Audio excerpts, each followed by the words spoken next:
If you want to get a free SSL certificate on Bluehost hosting for lifetime, this video will walk you through the exact steps in a simple way. SSL is one of the most important things you can set up on your website because it helps secure your visitors, improves trust, and is also important for SEO. The good news is that Bluehost includes SSL for many hosting plans, so you may not need to pay anything extra. In this tutorial, I'll show you how to check it, how to find the SSL status, and what to do if it still says not secure.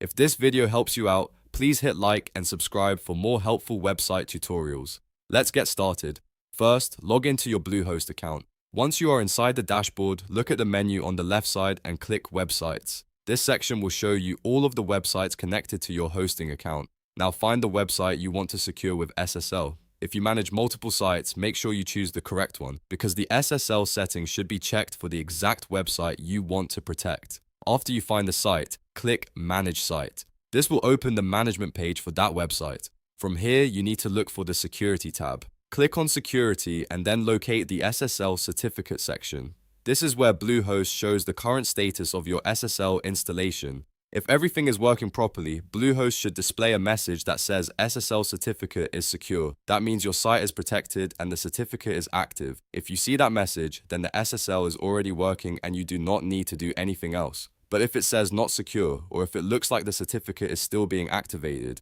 don't panic. Sometimes Bluehost needs a little time to issue and apply the certificate automatically. In that case, the best thing to do is wait and check again later.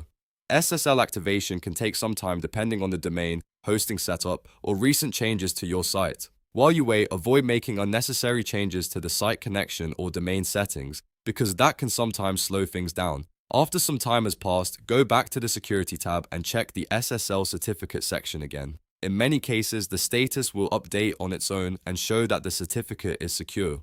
Once that happens, your site should be ready to use HTTPS and display the secure lock in browsers. If you are setting up a new website, it is always a good idea to verify SSL early because it helps protect logins, contact forms, and any data sent between your website and your visitors. It also helps prevent the browser warnings that can scare people away from your site. So to quickly recap, log into Bluehost, go to Websites, select your site, click Manage Site, open the Security tab and check the SSL certificate section. If it says secure, you are done. If it still says not secure, give Bluehost time to finish activation and check again later. I hope this tutorial helped you get your free SSL certificate on Bluehost hosting for lifetime. If it did, please give this video a like, subscribe to the channel, and turn on notifications so you never miss the next helpful hosting tutorial. Thanks for watching, and I'll see you in the next one.